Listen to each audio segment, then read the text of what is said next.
So, y'all, this isn't the last episode.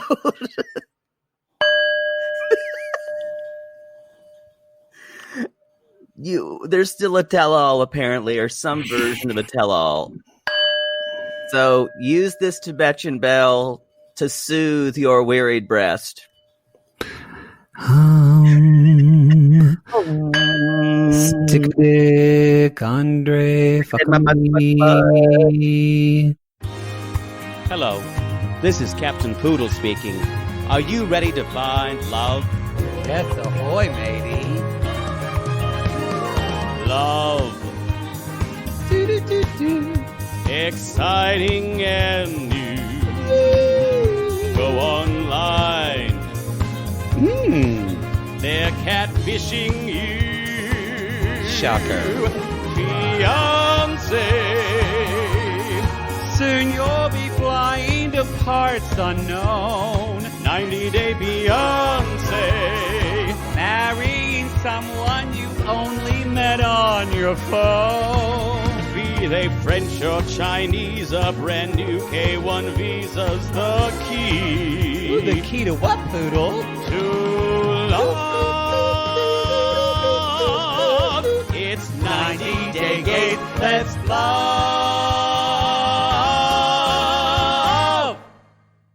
Y'all, I bought a Tibetan sound bowl to help me relax, and I didn't realize. Sound bowl. It's just a Tibetan bowl.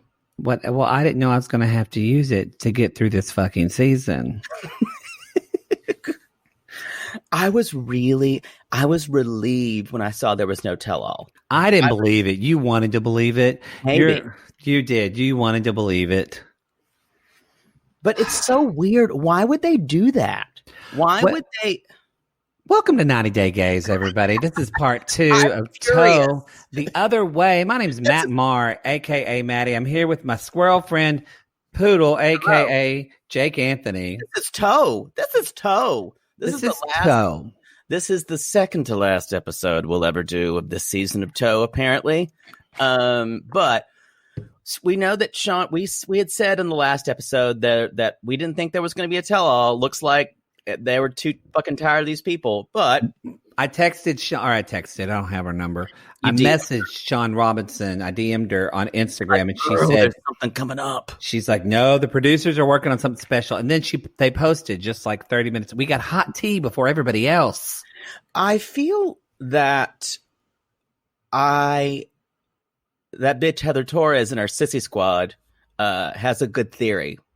We think because Deavan broke her NDA, where she thinks that she's not gonna participate in the tell-all and the abuse allegations and all that. Yeah, and so they're gonna avoid that, and which are alleged. We don't know if those are true or not. Against perhaps we don't think Brittany may not be participating because holy shit, she got pissed. I heard. I didn't read it, but what did she say? In her post, it's like, y'all, I got a really bad edit. Blah blah blah. Y'all don't. Every person involved in the production crew, can kiss my ass. Brittany, some advice: never tell a production member, producer, grip, camera person to kiss your ass, because you'll never be on TV again. Yeah, when you're in a reality show, you've got to act like, again, Poodle, and I know this from experience, a bottom in the middle of a soccer team. You just have to get past anywhere and say you're okay with it and smile. Yeah. And say, can I have another? Yeah. Well, even if you're completely full. Because here's the thing. TV production, they hold all the power. You're do. A gnat to them. It's like Discovery with us. Discovery went flink in our eye and we went, but we were like, we'll change our name. Which that reminds everybody, we've gotten over 1,500 submissions for our new name for Come Name Us.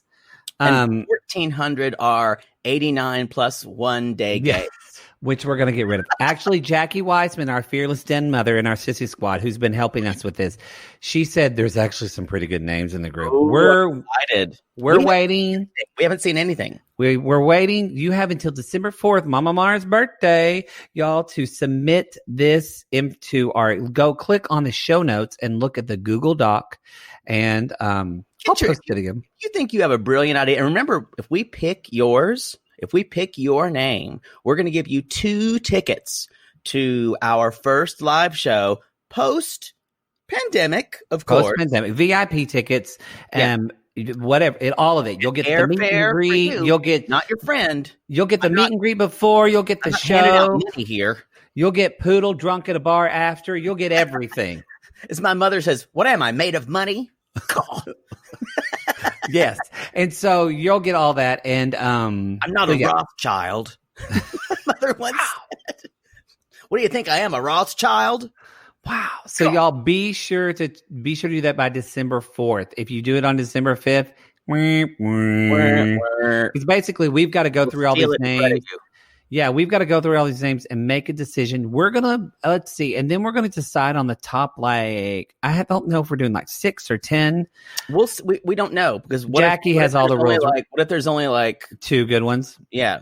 I think there'll be more than that, but we're going to decide on the top names, and then we're going to let people vote. And that'll start. Probably we'll have that within a couple days of December 4th. Yeah, and we'll figure out the voting. We don't know if the voting's going to be for everybody or if the voting's going to be for Patreons only. We don't know. Everything organized as you can. Yeah, exactly. Jackie is just going fuck as she's listening to this. Bless her heart. Y'all, shout out to Jackie Weissman, our den mother, Jackie Weissman, in our Facebook group. Y'all, she is kicking butt and helping us so much. As well as other moderators, Andrea and Chris. You guys could not do it without those bitches. You might know Andrea because she's a moderator for Cray Group. Because we told them, we said, y'all need to get a moderator, and they went and got ours, and we're fine with it because we're share all folk. I was really afraid. When she said, yeah, I'm going to become. I just like I'm going to become a moderator. I'm like, don't you leave? Don't you leave, bitch. Please, don't you do it? Don't you do it? So anyway, I think do we have any other announcements? We have a Bi-Curious coming up. Bi-Curious coming up this week. It is going to air. It is, y'all came at us about this. It is Real Housewives of Salt Lake City. It's a fucking debacle. It's if you think you remember what Housewives was in the beginning, this is much more like that, but also a kind of a new animal. I've never really watched Housewives. I enjoyed the first couple of episodes immensely. This is cuckoo. There's a gay son who's out of control. This is like when you leave a glass of wine with a little bit of wine in it, and then when you come in the next one, you just have like 3 or 4 drunk flies flying around, and they're just like, that's what this show is to me. It's bonkers. And we're going to be covering the episode that airs this Wednesday, December 2nd. Yep. So be sure to check that out. That will go up on Friday. That will be for our $8 Patreon. My dad, I put him in the bed and I fed him. My Aunt Peggy made cabbage with bacon and he loved it. He's like, that's good shit. And so anyway, I put him in the bed and got him comfortable because he's hurting today. And I said, all right, I'm going to go do a podcast. And he went, God, another one? Yeah, that's how I feel. That's what my mother says. She's like, how many of those do you do? And wait, my mother, I swear to God, my mother still can't believe people pay to listen to us. She's like, I understand if it was free, but Jesus. God. She's like, because I think you're special. But she's like, she's like, people don't even know you though. Are they people who know you? And I'm like, no, these are people who don't know us. She's like, they don't. What kind of model is that? They don't. Once we beam her in via satellite from the live show, she'll know. She won't even know. And people scream, and she's like, did you give those people money? Let's just say. She goes, it's Matt doing drugs. Is that how he got them here? I mean, is something wrong? Something's weird there. Don't you think something screwy there? Are you in a cult, Jay Bird? I am, and it's called homosexuality. It is. It's called the Sissy Squad, y'all. We have fun in there in our Facebook group. Cult. This is a good cult, though. The Sussy Squad is a good cult. Come at us. We have a lot of fun in there. Sometimes people get pissed off because it's a Facebook group, but overall we do pretty well, I think. I really loved it. There was a sissy. It amazes me on the daily where a sissy said, "You guys, this was so good." I'm not going to say her name, but she said it was so great to tell you guys today. I've left this terrible, terrible person in my life, basically her husband. With her young baby girl. With her baby. And she's like, I'm staying with family right now. I've made that jump. I've made that to where my life was pretty much unlivable. And you guys, the Facebook group, not us, the Facebook group gave her the support to kind of make that leap. And she said it made me tears. Beautiful thing. Yes, she said this group of strangers. Yes. So y'all, that's what it is. We try. We can't please everybody, but we please most. Kind of like my sex life. Please everyone, but you got to please yourself. So you guys, there's going to be a lot of changes. We're going to talk about this more to everything. We're going to be changing the name in January. We're going to be doing some. There's some differences in Patreon. We might even do it. So there might be some other things that we're kind of working on right now. So just be prepared. We expect some of you are going to be some Carl's wives about it, but we'll get through it slowly together. Not that much change. What's not changing is the content of our shows, what we're talking about, how we're doing the podcast. It's just the name and the semantics and the logistics and the website stuff. All that's going to kind of change a little bit. The content is still going to be 100% very unprofessional. Yes. And so, and which we should probably say now, since this is a free, in case people were wondering, we will start, you guys, we're going to start this tomorrow in our Patreon. Cray does this and other, we're going to start it, though on December 7th, we're going to start doing, December 1st, yearly memberships to our Patreon. Woo-hoo! So, just because some of you, Cray does it, some of you said, why don't y'all do that? And other people have been asking. Yeah. So. And the reason, it's a lot of reasons. It's kind of, it'll change, when people jump on Patreon, it won't change any thing from your existing membership. Yeah. Your existing membership is always going to be charged on the 1st. If you are a new patron, it's going to charge you on the day you join. So if you join our Patreon on the 10th, you'll get charged on the 10th, and then you'll get charged on the 1st, and then you're not going to get charged twice, just the 1st going forward. But we have to do that because the way their algorithm works to enable the annual subscription. Right. Again, it won't affect. Our hands are tied there. It won't affect existing, but also we realize, and we're kind of, not a lot of people did this, but we realized some people would join our Patreon on the 2nd and then quit on the 28th, and they basically were getting a month's worth of Patreon shit for free. And that really pissed us the fuck off. That pissed us off because we work really hard. So this also just makes sure that you can do, if you want to do gift memberships, if you want to do an annual fee, tell your husband. You win big at that casino and you have a little money, or that blowjob you gave you a tip and you have more money in April, just pay for the year. And then you don't have to worry about it in August when you're walking down the boardwalk looking for tricks. Or if you decide my child does not need another video game, I'm going to buy something for myself. Get that year of Patreon. So that's what's going on. So sorry for the announcements, but we got to do announcements. That wasn't bad. 12 minutes. Wasn't that bad at all.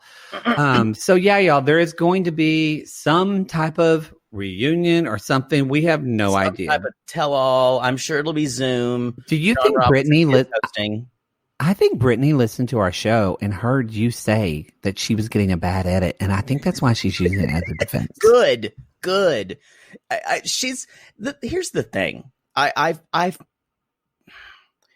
Yes, she probably did get a bad edit because you could tell she's one of those people. She's an awful person. She's probably nasty to everyone who she thinks is quote unquote under her.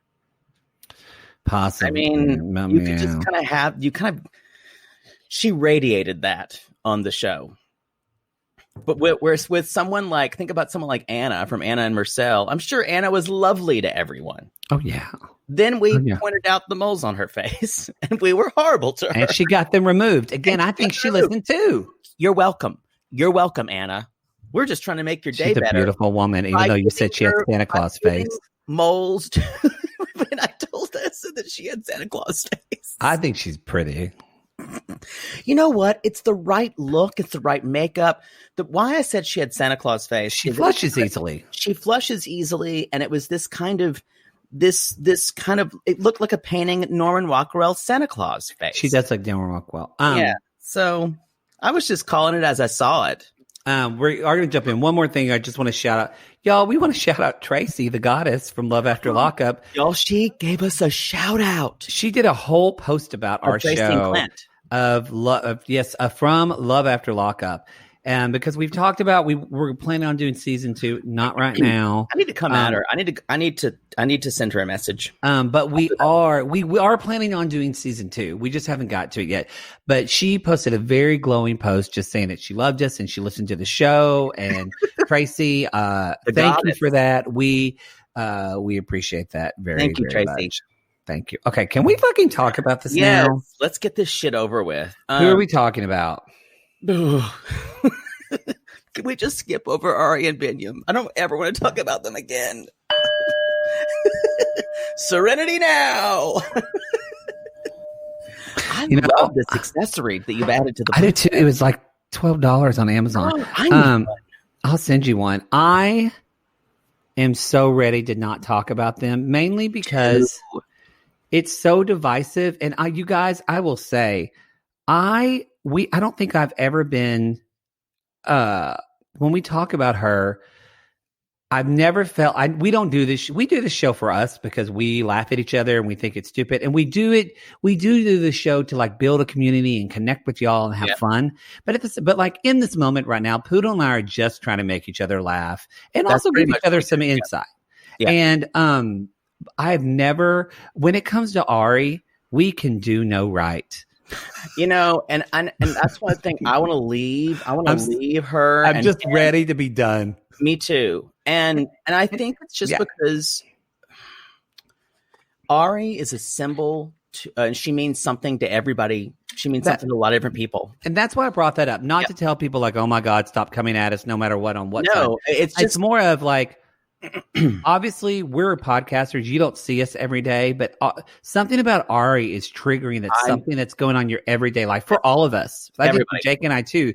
So I think like, look at that and be mad at us or love us when we talk about it or call us everyone in a different way. Racist, call us sexist, call us whatever you want, but also acknowledge like, how is that just is this, people bitch about these trash shows that they hate to watch them, but I do like watching them and I know you do too because they make us think about our own lives. And I honestly, if you're going to come at us about Ari and I can actually understand people's perspectives. I completely get it. I've understood every single, I've never read something and gone like, oh my God, they're stupid. If you never come for us bloodthirstily, as we've had quite a few DMs do, just think about it. Try to see it from the other perspective. And both of us are never really going to answer you if you scream at us and you get all trollish. And again, we're gay white men who grew up in the South and doing our best. Yeah.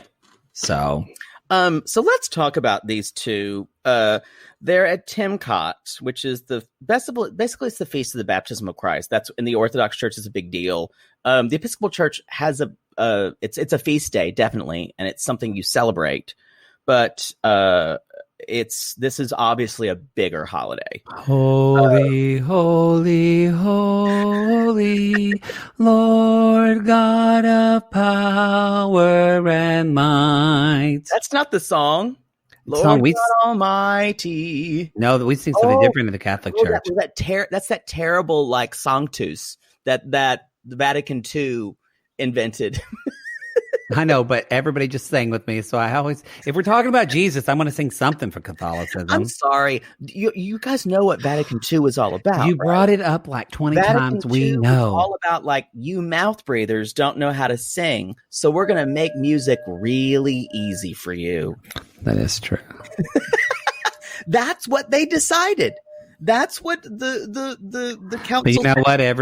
People like it. People like it. Anyway. So Biniam is telling us this is his favorite holiday. He is planning on proposing to her today. She's like, they have some quirky traditions. So when they're riding in the car, it's actually kind of cute because she's like, you kind of see a little bit that they do enjoy each other's company, because she says to him, "Are you nervous?" And he's like fidgeting around. He's like, no, I'm not nervous. She's like, "Well, you look nervous, weirdo." It was cute. I think that's how they show affection. I wasn't bothered by that. I want to say too, this is kind of more important than anything. Again, I'm not saying this to be nice, because I've ragged on her and I said that she was a dickhead. I still stand by that. She's a dickhead a lot of the time. Even before she was pregnant, I stand by it. But her makeup looks fantastic. And I'm just going to say, she beat her face. Her eyeshadow looks so good. Her lipstick color was perfect. Her eyebrows were normal. Her eyebrows were great. Her cheek. I just want to say, whoever did her makeup that day, bravo. Yeah. She looked beautiful. The confessional look. But this was by far, like, I never noticed how pretty her eyes were. It's the best she's looked in that kind of traditional costume. Oh yeah, I like the costume. Yeah. Well, I guess what's it called? Is it called costume? I guess traditional clothes. Yeah. Yeah. I called them one time when my brother, they were talking about football with a kid, and I said, "Bubba, I like your football costume." And well, I think I heard the F word that day. Shut up, faggot. Yeah. And so anyway, there's a lot of people at this festival, and festival. It's the festival, the King's Festival. Your poor girl's mother had died. The poor girl's mother had died. That's a Southern story. The King's Festival. And I have emptied a pot of lentils into the fireplace. Stop. He went down the rabbit hole. By the way, I have to tell y'all, I was listening. We went over to my Aunt Darla's today to go get some paperwork to sign for my dad to bring to a bank, yada, yada, yada. And so my Aunt Darla's telling this story, and I'm kind of listening, but I'm talking to her husband, my Uncle Tim, and not super paying attention, but she's just telling the story about somebody. And she was like, it was just great. She's like, yeah, they got a new car. Great. All these good things. And then she said, and then guess what? They died 2 days later. So did their dog, same day. And I went, if that's not a Southern story. They really are.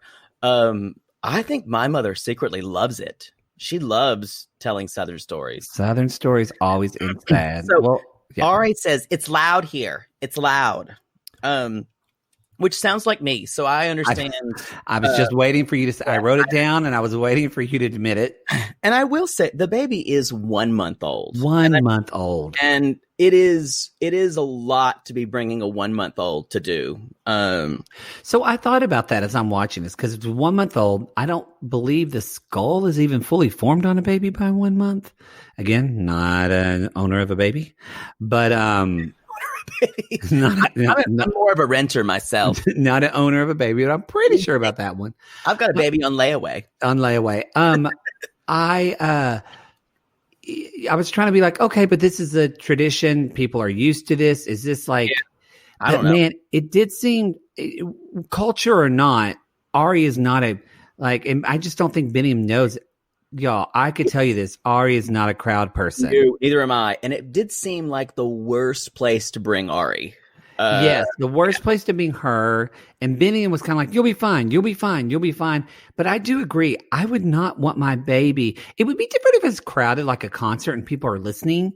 But this was almost like people are like jumping over and like reaching for this water because they're getting. Like when you're at a baseball game and they bring out the t-shirt guns. Yes.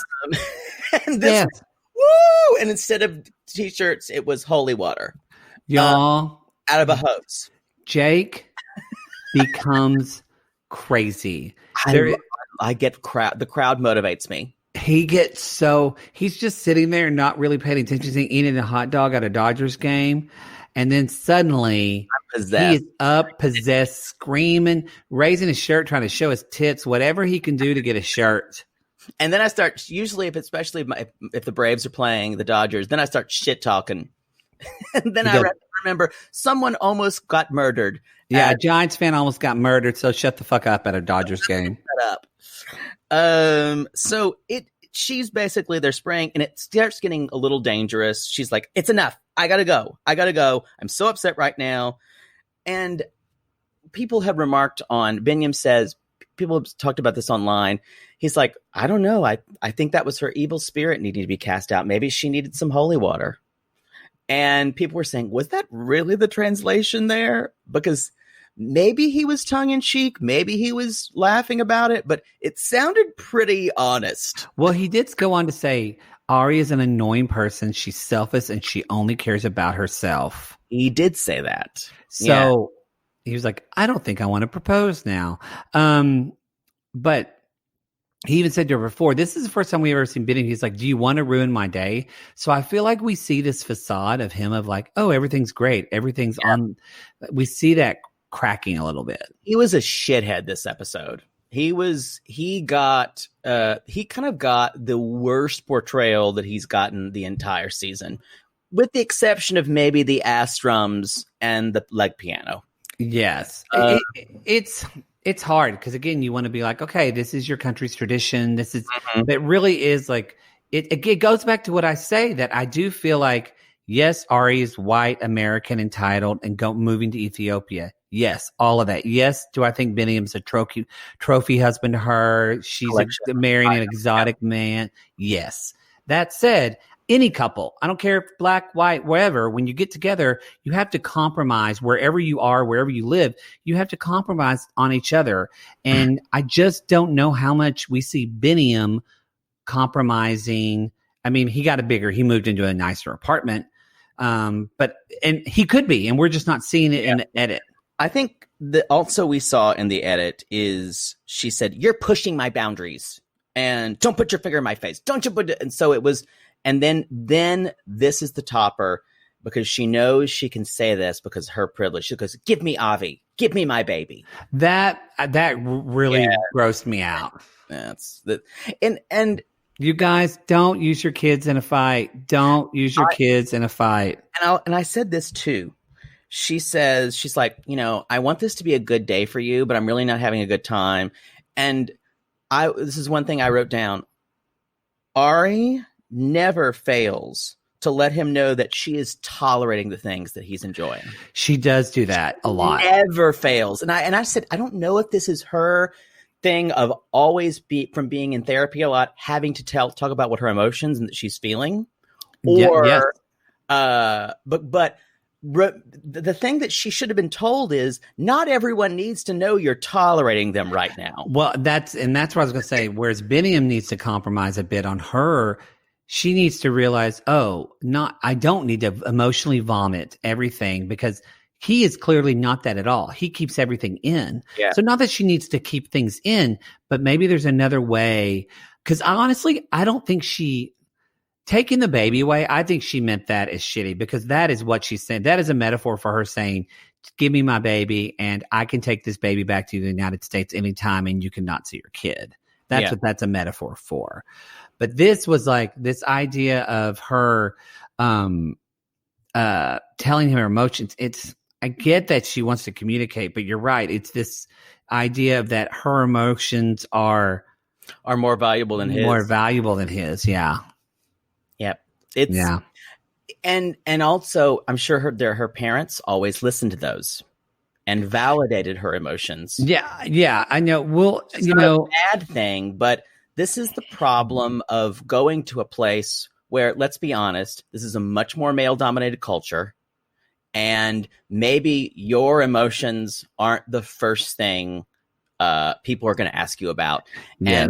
And when you're not in specific danger, maybe just learn to, without saying, I'm going to tolerate you or I'm going to tolerate this today, maybe just hold that back and try to have a good time.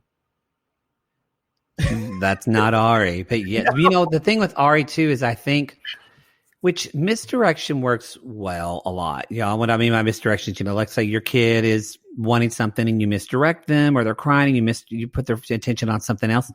I feel like, because we saw her do this, I feel like Janice has done this to Ari her whole life. And there's something to be said. Misdirection is great, but also sometimes you have to tell your kid, you can't do this. You can't have this. This isn't going to happen because I'm your parent. These are the boundaries. You don't have to understand it, but this is the way it is. I don't think that was ever really laid out to Ari. No, and you're exactly right. She's not getting any misdirection She's not getting any misdirection. He's not validating those feelings that she normally says, and I'm tolerating it. Normally her mom and dad would say, yes, and we really appreciate you're doing that, Ari, because that's how they were taught to do. They were taught to say, but sometimes you needed, if I said, what would Mother Poodle say if you said, but Mom, I'm not, sometimes they would just like, my dad would say, I don't give a fuck about that. my mother would say, can't you just enjoy something for once? Can we have a good time? Mom, I feel this way. Oh, Matthew, don't think that. That's stupid. Why would you think that? My mother said, now be quiet and we're all going to have a good time. I remember I said that teeth. I was really depressed and I was broke. It was just like, I've lived in LA for 17 years now. I think this was like year 2.5, 3, right before I got my second job at Sephora. And I was just broke. And I was calling my mom and I was kind of bemoaning the fact. And I said, I guess I'm just trying to find some gratitude in this and just grateful for what I have, and even grateful that I'm broke, because one day when I'm working hard and I'm making my own money, it's going to feel empowering, and I'm going to feel better about this. And I said this kind of long thing to my mother, and my mom said, well, that's the stupidest thing I've ever heard, Matthew. Why would you say that? You're broke. What are you going to do? Wow. I know that was my mother. It reminded me, there's a famous TV speech. Oh, never mind. We can't talk about that show anymore. Oh, why? That famous Bill Cosby episode where Theo gives a speech and he's like, son, that's the stupid. But however, I feel like Ari needed that. Sometimes don't tell your kids they're stupid. Don't tell that, y'all. No. But sometimes you need to tell your kid, like, look, I get why you think that, but that's not the reality of the situation. Yeah. Well, Ari didn't get that. And I think the way that her relationships have always gone is her, either if she's in a relationship with her parents or her friends, all her friends and parents know she's quote unquote sensitive and delicate. Yes. Because of past mental illness with cutting, and she's had problems. So everyone is careful because you don't, and yeah, that's her life, you know? But he doesn't have the skill set to do this. Janice knew that. And that's why she even said right before she left, you can come back with me. You call me anytime and we'll send you a plane ticket. So it's maybe she'll learn. Maybe Ari will learn to be more self-reliant. Maybe she will not need that much.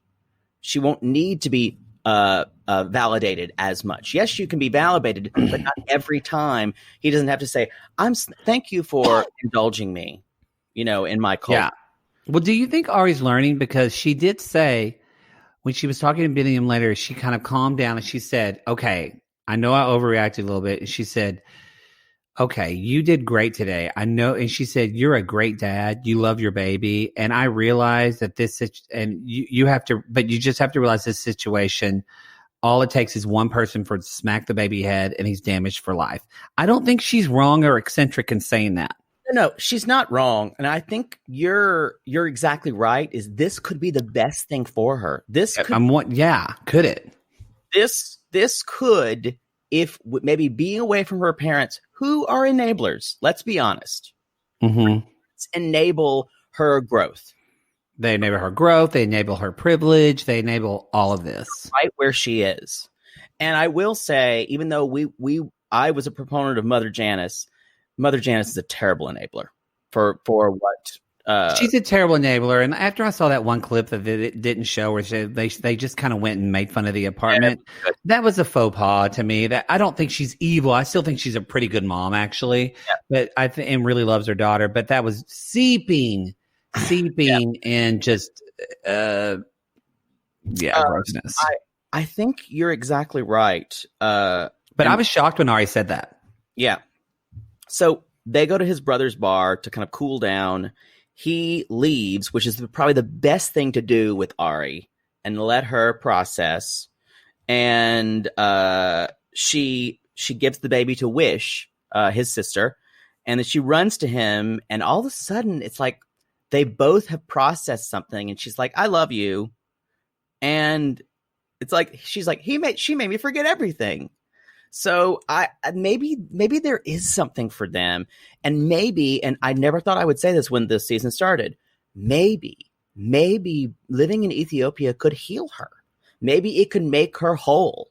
Maybe not just finding him and becoming a mother, but learning how to be a person opposite or not without her parents and her enabling friends. Maybe it will make her learn to be a more well-rounded person. And maybe Biniam will fuck his new dance partner when he beats his hands on her ass for a drum, and she'll end up going back broken. Really? I'm worried about that. I'm not as suspicious about Biniam as everybody else is. I still don't. I think he's can be quite an asshole and secretive, and he's a little shut down. I think Biniam's a right now guy. Everything's right now. He's very in the present. He's not future thinking. He doesn't want to think about the past. So he's right now, and he loves Ari, and everything's right now. But I'm like, 5 years, are you still going to be right now about Ari? I think he's like every male dancer I've ever known. Y'all, and Poodle's fucked a lot of people on tours. This is going to insult people. They're not the sharpest tool in the shed. I'll be honest. I'm kind of thinking about the male dancers I know. Do I know any? I just, it's not that they're bad people. It's just they're not Mensa members. Oh, they're come for you. I know a lot of smart. I know a lot of smart female dancers. I do too. Very different, but the world of male dancers, because the male dancer, you don't. It's the skill level to succeed in male dance the bar is way lower. It is the same reason why tenors are stupid. Exactly, it's very similar. Yeah, in a lot of ways, male dancers have never been told they couldn't do something because they're always like, "Oh my God, you're a male dancer. You're great." So I would look at your dick in those tights. Male dance, dance away. So maybe it's that no expectations were ever set for them. They were always fantastic. So there's no need. There's no real ambition to get there. That's changing. Monica, dance the waltz.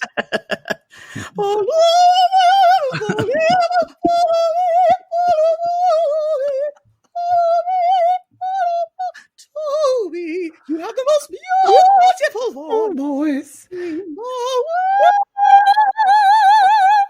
Come at us if you called The Medium, and she is singing to a deaf mute named Toby. Toby.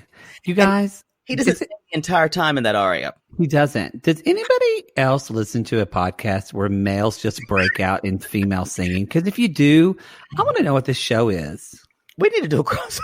We need to do a crossover with them. So anyway, y'all, he proposes to her. He puts a ring in a lemon because they were talking about people throw things at women.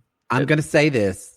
When I saw the ring in the lemon, I went, oh, because the whole thing, because I actually thought Biniam really thought there was the sign, and I thought it was, and he was doing it on his favorite holiday. I thought it was really sweet and thoughtful, and actually one of the most well thought out things he did, y'all. He did so. Basically, their tradition is, it sounds a little violent, but the tradition is they throw a lemon at the male, and if the male catches it, then he's her. And if he throws, I thought he throws it at her, or he throws it at her, and someone throws a lemon and he catch it. So the ring looked really pretty. He put her ring actually in a lemon. It was very beautiful the way he cut it open like a ring box. I thought that was so sweet, and what a memorable proposal. I agree. I knew I was being sold that by production because this story has been down for the 2/3 of the season. Which I have to say, TLC, they're kind of not predictable, but they are doing this with their editing. Like you can see if the last 3 or 4 episodes of a couple is going good, then their last episode, is going to be bad, and vice versa, because that's what happened with Ji-hoon and Deavan. I knew I was being sold this as soon as it wasn't. I think it was. I thought, oh, that's nice, but it felt very, very motivated by production for me. So I couldn't get all. Now I think I did get a little mushy at the Armando Kenny thing. Maybe that's because I'm a big faggot, but probably. Anyway, she's like, this is the coolest proposal ever. And she kind of said, our love is kind of like we fight in the morning and then we make up at night. And maybe that's just our relationship. And I was like, you can have it. Exhausting. You can have it. I don't want it. I don't want done that. with it. Go have your baby. Please don't be on before the 90 days. Please don't be on 90 day. Please. I don't ever talk about either of you again. Never. Can we, if they're ever on anything like Happily Ever After, can we just skip them? We might. I don't want that drama. Unless Benny's like showing a dick pic, I think we might. And even then, we'll look at the dick pic. What else can she have? But what else can she do that's even more divisive? Maybe. Don't even bring it up. Don't even bring it up. Somebody will listen and think she actually did it and then just write us a big diatribe. Don't even bring it up. Oh, God. What would it be? She would. Oh, I can't even say. I'm trying to think. What would it be? You know what? We could not do it. You know why? Because it's our show. We can do whatever we want. We can do whatever we want. We didn't cover Jeffrey. We didn't. So we'll see. But I bitch about it. I'm glad it's done. However, I think maybe we've all learned something from Ari, and maybe we haven't. I don't know. No. You know what? While you might want to process that, and while you process that, we're going to take. Yep.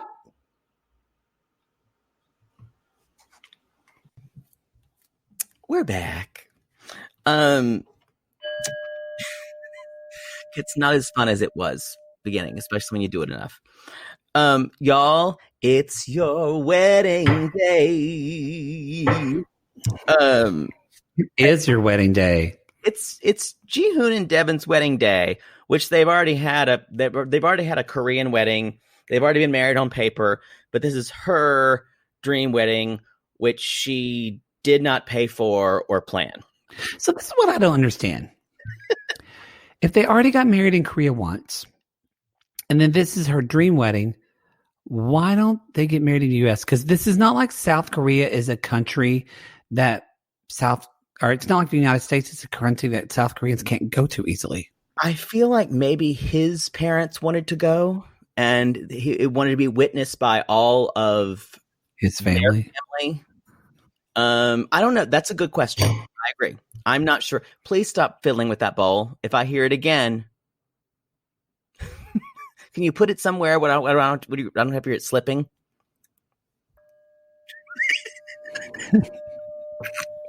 Okay, I'll stop. Okay. Like you fiddling with it the entire time. I just needed to calm down, okay? It's been stressful. Dude, I'm just playing my Tibetan bowl, okay? Dude, y'all got pregnancy tests in here? This is just a gas station, right? You got pregnancy tests, right? Y'all. Sorry, Life after lockup is good. Y'all, someone sent us, and I can't bring myself to follow him, but someone sent us DeMarc's Instagram. DeMarc. Oh, I know what the D's for.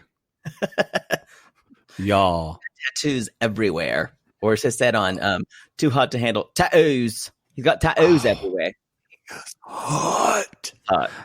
Anyway, y'all. So, okay, let's talk about Deavan. So they're having this wedding. So, yeah, whatever. They could have it there. But this is like factory style wedding. They are. It's a factory style wedding. Deavan is like, she didn't go to bed till 3 a.m. She's like, this day is supposed to be special, but I didn't plan anything. And I wanted to be, maybe they didn't see it, but I'm like, honey, you should have spoken up. Like, you can't bitch now that you didn't get to plan anything for your wedding because you're going along with this. Like, you could have said no. That's kind of the big problem with Deavan. She never stands up for herself at the beginning. Paid for it. It's just like, I don't know. I saw through all of this and was just like, every time she spoke, I was like, you're a fucking entitled bitch. Every time. I could not stand her. I think she's actually, speaking of entitlement, way more entitled than Ari, and that's saying something. I agree, and there's something about Ari that triggers people in a different way than Deavan. I don't know what it is. There's a self-righteousness to Ari that Deavan is dumber than Ari. Yeah, Ari's not dumb. Yeah, more out of Ari, in a way. Devan's dumb, y'all. Deavan didn't pass 8th grade geometry. No way. She's I barely did. another dumb girl from Utah, y'all. She's just, but Ari's from Princeton, New Jersey. So anyway, she's sad because she doesn't plan the wedding, and everyone, I love this because everyone is getting into hair and makeup, even the men. This was my favorite part of this wedding. Sure. This is how all weddings should be. All American weddings. You guys, if you're getting married, your husband-to-be should wear concealer and at least a little powder and maybe some lip balm. That's it. You don't have to do anything more fancy. I do have to say, this is in line with my thinkings about weddings, is that it's not going to matter how the day goes. If the pictures are good, you're going to remember the wedding as great. And I will say, true. This venue was set up for perfect pictures. It kind of, I was not sold on this kind of like, as she said, a factory style wedding. I was like, it's what they want. It's whatever. I was like, by the end, I was convinced. I'm like, this is a great way to have a wedding. It's kind of dark, so you get all the best lighting. The lighting was really good. A lot of people don't think about that at their wedding because the two will get married in their church, and their church doesn't have good lighting. Yeah. But this was a venue that was made. Oh God, the lighting at Stoptown Baptist Church. My friend Shelly Johnson, her pictures, it was just fluorescent lights. It looked horrible. You saw Jello mold in the back. Woodland scenes for the baptismal font. I'm going to have to go when my dad's asleep and I can get away or something, like when my brother's watching him. I say that like he's a dog. I shouldn't say that. My brother's going to watch my daddy. My brother's going to watch my daddy. But I'm going to sneak off to Stoptown Baptist Church and I'm going to take some pictures for the group. They'll probably get you in there and try to send you off to a deprogramming gay camp. Good luck. That would be a hard one to do. I'm only going to get 2 feet from the truck. So Jihoon looks good. Alicia looks good. Like they have everyone going into hair and makeup. This is an industrial system, y'all. I'm in favor of this. Wedding, they look beautiful. Everyone looks good. Deavan looks gorgeous. Now, like those stunning corpse bride extensions are awful. Those are terrible. But I didn't mind. I understand that's her thing, but it makes her look like the corpse bride. But I think that's what she wanted. I do think that's what she wanted. It didn't really go with the theme of everything, but she looked gorgeous. Her dress and that cute makeup artist beat her face. He was cute. She looked really good. Like I would say in the history of weddings for 90 Day, this was kind of the most put together that we've seen.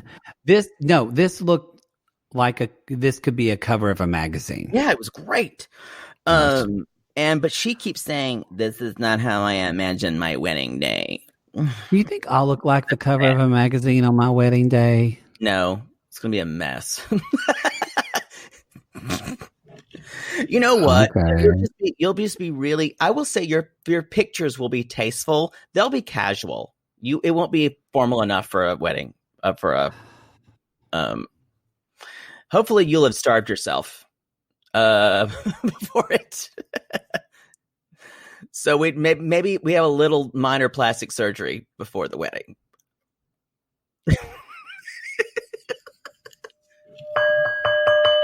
Trying to calm myself over here. I'll choose the size of the tuxedo you'll wear.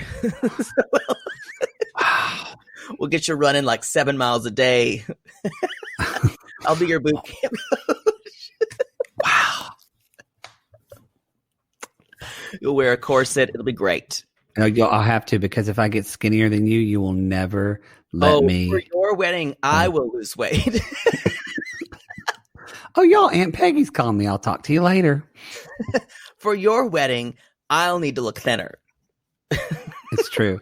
I really wanted to answer the phone and put Aunt Peggy on speaker, but I can't do that because God knows what she'll say. She'll talk for 30 minutes. 45. So this is that when they turned the lights up at this venue, I gasped. Because everyone looked so good. I love this. This is a great way that this venue decided then everyone can take pictures. If they're on a runway, so you can see it. They're up a level. You can take good pictures of these people. You're not really good professional pictures.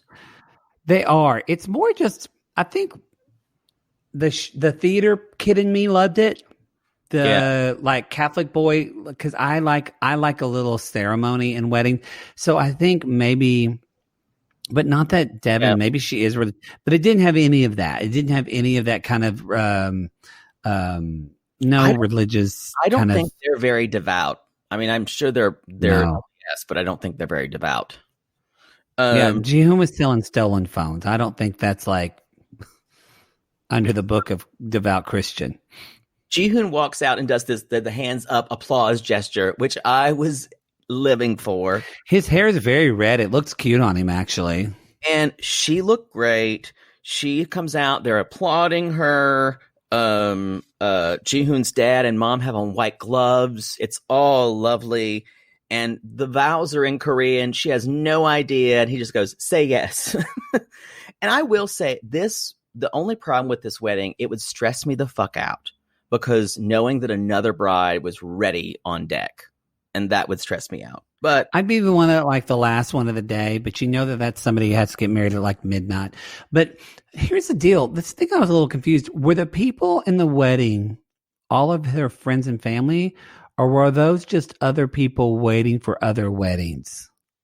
Because that I wouldn't like. I don't want to have a wedding with like can we get in? With Gary and Sherry, which actually that's the name of my superintendent and my second grade teacher, Gary and Sherry Scott. I just realized their names rhymed right here. Gary and Sherry. Look at that. Together. Anyway, but I don't want Gary and Sherry watching my wedding if I don't know them. I mean, I don't know how you stop that, but they don't kiss at the wedding because they're so in a hurry to get out. Then there's this weird father-daughter dance in front of everyone. Butterfly kisses and an auburn hair. White flowers all up in the air. No, we're not going to go into butterfly kisses because we've read you. You've been seen. And I ruined that for at least hundreds of people who listen to hundreds of our listeners. I loved it that the aisle daddy. I loved it that, I mean, because you would have all these I love that they had the father-daughter dance, which is not normal. This is the one thing Deavan wanted, so she had it. And I loved it that at least she was like, this is so beautiful to watch. Cut to Ji-hoon's parents. This is weird. Yeah, it is. It's weird too because no one else is dancing, and in a normal dance situation, everyone would be sitting at tables, everyone would be relaxed, and it wouldn't be a wedding situation. But the parents are like, they're dancing so stiff. This must be an American thing. Yeah, it just tells you it doesn't transcend culture. The father-daughter dance. No. So even Alicia, you guys, says, I feel pretty good about Ji-hoon today, which is shocking. Shocking. I have a feeling things are going to change in me turning my page of notes. Now, this is when you guys either they had to truncate everything they wanted to say, or maybe they didn't get into this small amount of time. Yes. Because we're talking 8 months passed in this time. I thought they said 4. 4 months later. You know what? It was 4 plus, but then the next time. Then there's another, yeah. So they're in lockdown, you guys. So it's in March 2020. This was filmed in March, and Seoul is empty. And Ji-hoon says it's very frustrating for the kids. And then 4 months later. So yeah, and just so you know, if you don't remember timeline, South Korea obviously they locked down way earlier than we did. They were actually one of the better countries, and still are aren't they one of the better countries to deal with it anymore?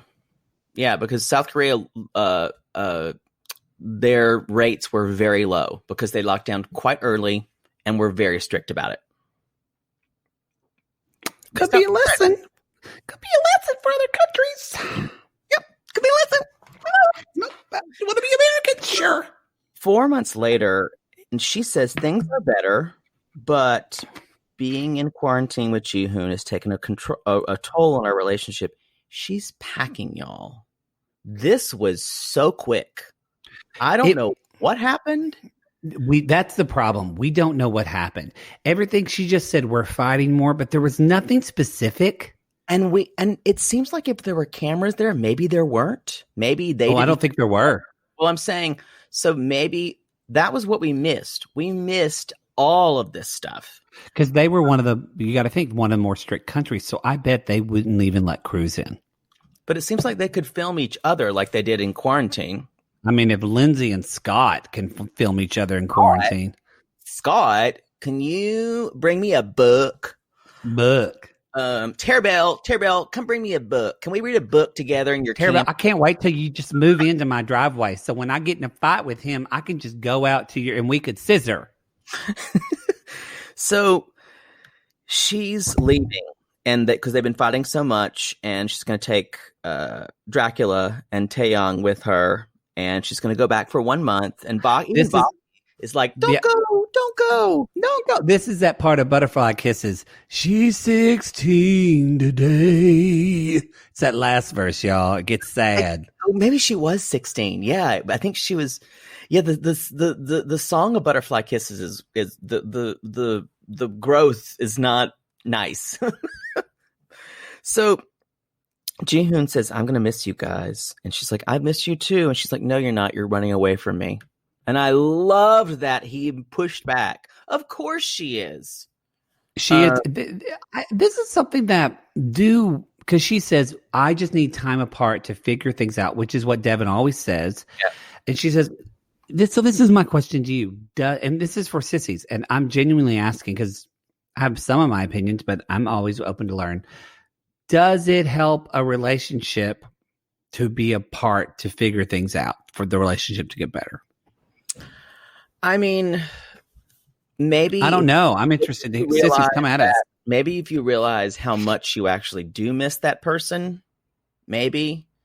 I'd prefer people working out their problems, but I can also understand that she was nervous because of the pandemic. She's not at home. She's not in America. Yeah.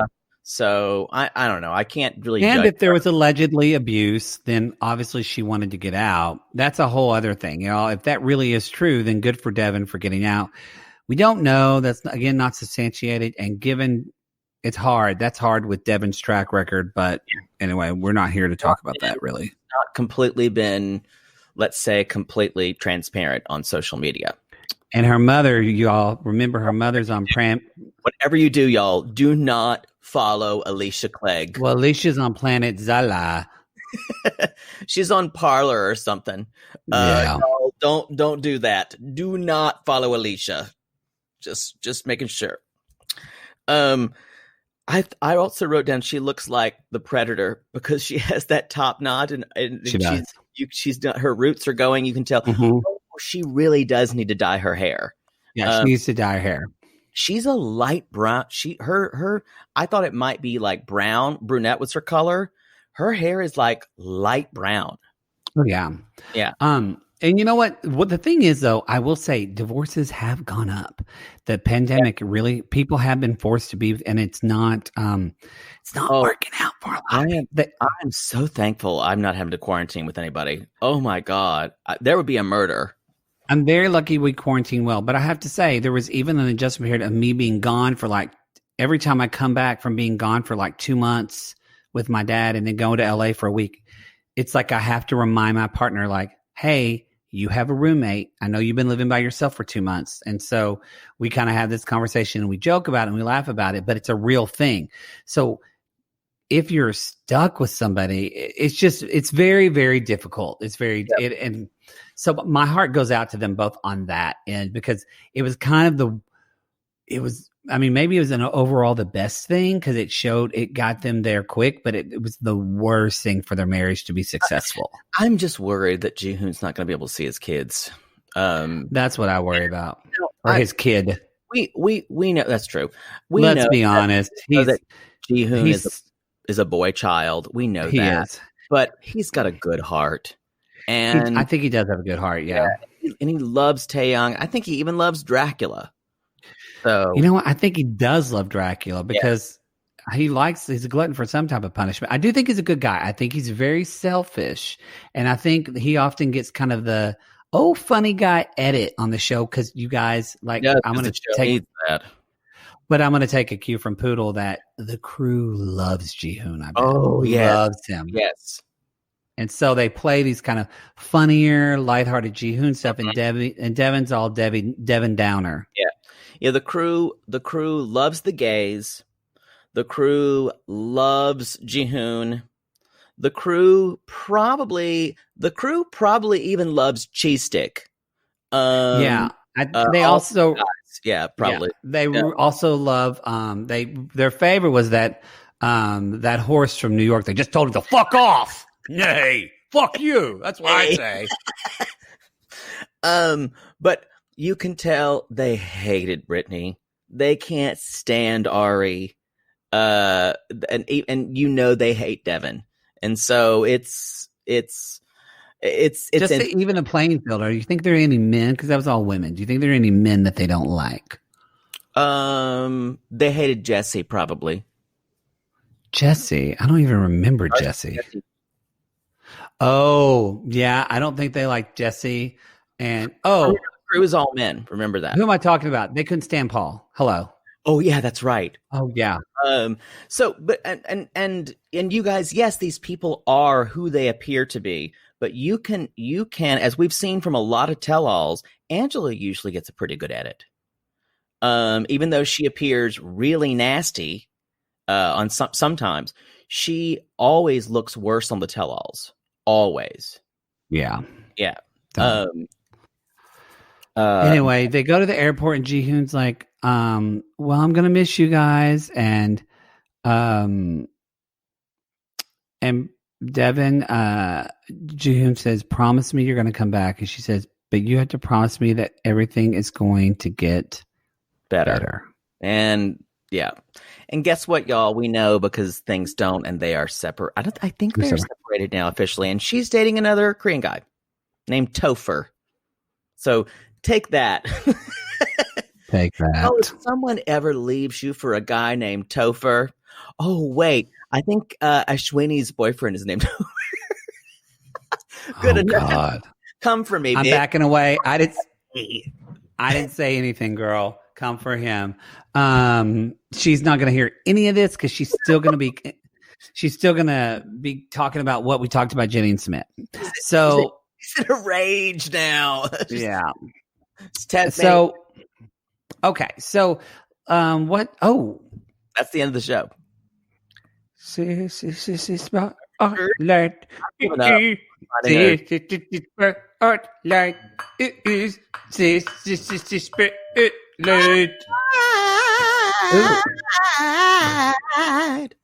could use my bowl for a cowbell too. Yeah, let's move on. All right, y'all. Let's take a listen, and we'll be right back. Hello, Queens. Today I was listening, and one of you said your mom was 68. I'm 68, and the thing I identify with on your show is your memories of your youth. You grew up when both my kids did. A few weeks ago, you talked about Channel 1 and Lisa Ling and Anderson Cooper. In 1994, my daughter put a 2-minute video together and sent it to Channel 1 and hoped to be picked for their student-produced week. A few weeks later, I got a call one night, and they said, well, this is Channel 1, and we adored your daughter's video and want to invite her for 10 days, all expenses paid, for student-produced week. Needless to say, she excitedly went and met Lisa Ling. They went shoe shopping together. Anderson Cooper was gone that week. Upon her return, she said, I am going back. I found my life's work. She went to Ball State in Indiana, and 2 weeks after graduation moved to L.A. and was an intern for Arnold Copelson, the producer of Platoon. After a few years, she became an assistant producer for Bill Todman Jr. Remember Mark Goodson and Bill Todman Production? Yes, this was his son. game shows. They were game show producers. This was his son. After 9 years, she missed the corn of Indiana and returned. She lives 5 minutes away from me and is married with a lovely husband from L.A. and 2 lovely boys. Wonderful memories. P.S. I also own a copy of Summer Magic. LOL.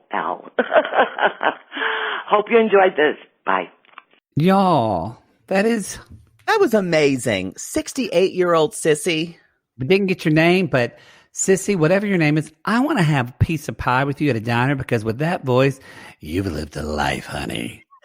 She's got that low, throaty voice. Oh, sexy. Y'all. This is our people. You know what? I told Poodle and I said, I'm not going to say this on the show. And he's like, no, you should say it. And I said, so, okay, I will. Like that. Anyway, go ahead. I was going to say, it's kind of not healing, but it's just, y'all, we love our parents. We have our issues with our parents. Everybody does. They're our parents. With our parents, and they don't get this. They don't get this, and they don't get us. And my mom going, and people listen to you.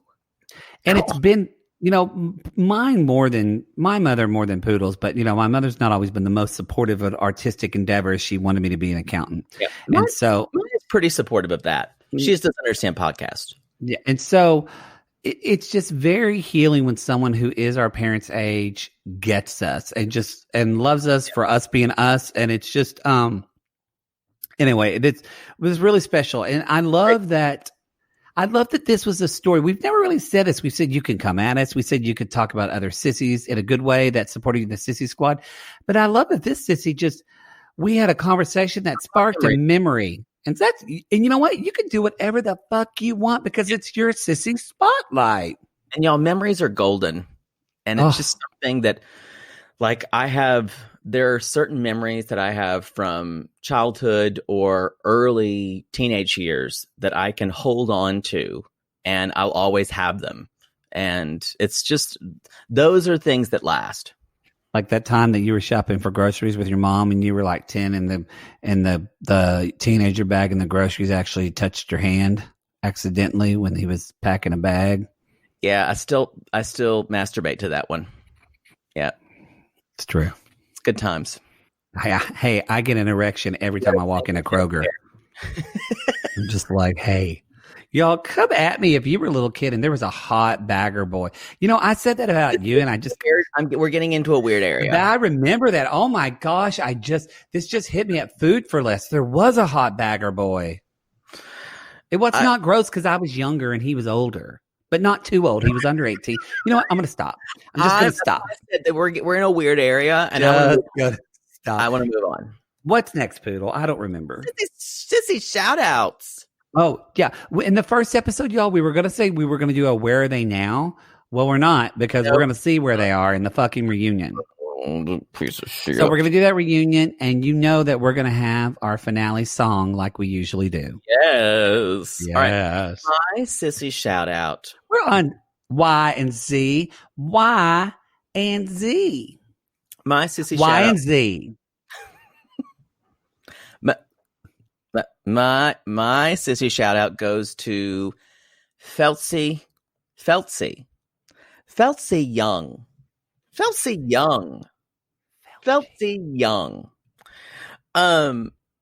Y'all, Feltsy.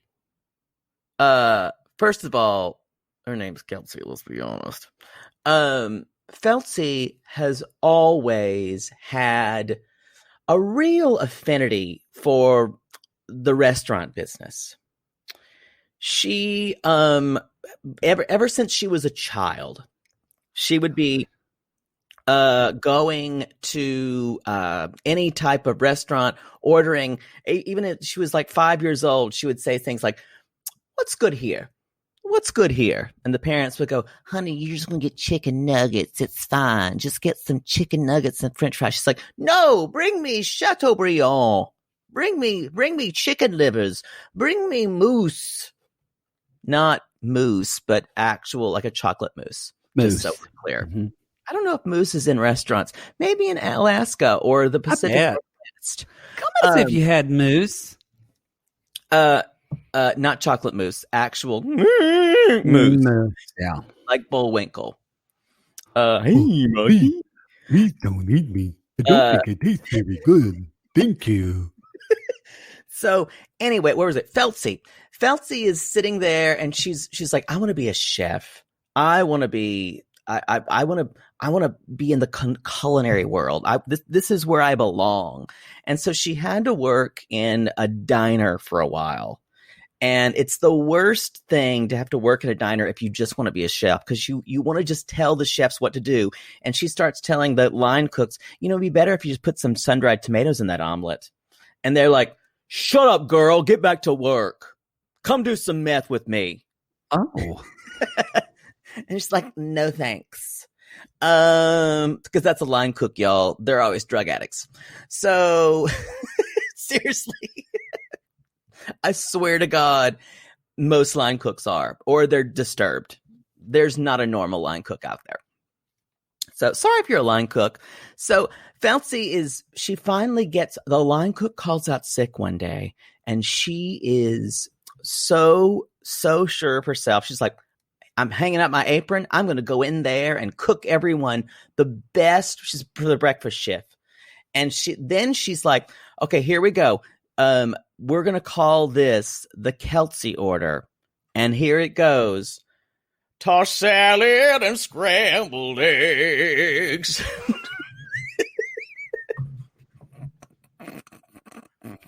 That was 6 minutes for a Frasier joke. Then she opened a restaurant in Hendersonville, North Carolina called Kelsey's, where my family and I used to go. And she witnessed a young child saying, Mother, can I not get this? Can I get a baked potato instead of fries tonight, or both with my steak? And Jaybird, caw, why are you going to have that? Sounds like you need to push away from the table a little bit. And she's like, I'm going to give that kid what he wants. And she made that little boy's potato very fancy and give it maybe some smoked paprika in it. And that little boy said, that tastes very fancy. My refined palate just grew 10 times. And that little boy was, I don't know. Yeah. Me. Thank you, Kelsey. Thank you for your restaurant, Kelsey's in Hendersonville, North Carolina. Y'all, we don't have time for mine because he took up all the time. So we're going to see you next week. It was like 3 minutes. Yeah, 7 minutes. No, we're going to make time. Y'all, my Sissy Spotlight starts with a Z, and it goes to Fack. Fack Lambert. Fack. Okay. Like the character from Saved by... No, for like the character from Saved by the Bell. Fack. It sounds like thack when you say it. Fack. Fack. That's what I said. Fack Lambert. Fack. Zach Lambert. Anyway. God, you guys so intrusive. Go ahead. Fack Lambert, he is someone who, he's very well known in the squad. He is someone who, I even commented, I remember he's a fan. He's named his car Baby Girl Lisa. And he has. I always find it creepy when you look up people. I choose not to. I always find it creepy when you talk for 7 minutes about childhood stories, trauma that happened to you. My mother did yell at me, tell me. Yeah, I know she did. I know that was real. And that was just us coming for that. So you might want to process that. They're 110% real. Oh, Fack Lambert, y'all. Here's the deal: is Fack Lambert? He really dreamed of being a jukebox salesman. He thought there was a calling in it, and it is something. As a kid, he would see a jukebox, and he would put money in it, but he didn't. His family worked hard, but they sometimes just didn't have coins, so they didn't have a lot of time. He couldn't listen to a jukebox, and they didn't have quarters. Well, he just, they weren't poor. His dad just hated change. So he never had quarters for the jukebox. And he'd be like, Dad, can I have cash? He's like, I don't want any change. Oh, they would burn the quarters in the fireplace. So now cut to Zach is scared, only uses Venmo and PayPal and that bump thing. But also he said, I'm gonna start making jukeboxes that don't take any change. You don't have to worry about money because everybody has a right to play a jukebox whenever and however they want. They just have to give a drop of blood. Oh, wow. So literally they're not selling well during the pandemic. What is the blood supposed to provide? You get to play one song, but if you want three songs, then you got to do 3 drops of blood. If you get 5 drops of blood, you get 7 songs. But what does that provide? Songs. What is putting blood for the machine or Zach or facts? The machine lets you play jukebox. However, Zach realized what does blood do? The blood lets you play a song.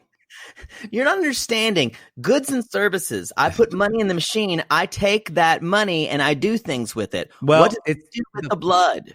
The funny thing, you should mention this, is that Zach's girlfriend has threatened to leave him because they're broke. They're real broke. That doesn't explain what he does with the blood.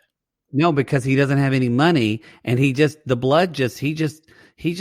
that's the problem. That's the problem. Yeah, he thought he was going to donate the blood to a blood bank and make money that way and say it was his, but they're like, this is a bunch of weird fucking blood. We don't know what this is. For blood. What? You get blamed for plasma, but they don't give you money. Again, Zach didn't research this, Poodle. He didn't research this. So now so many holes in the story. No, it's not holes in the story. It's Zach's. But you know what? It doesn't matter because Zach's realized another thing, y'all. Zach's hot.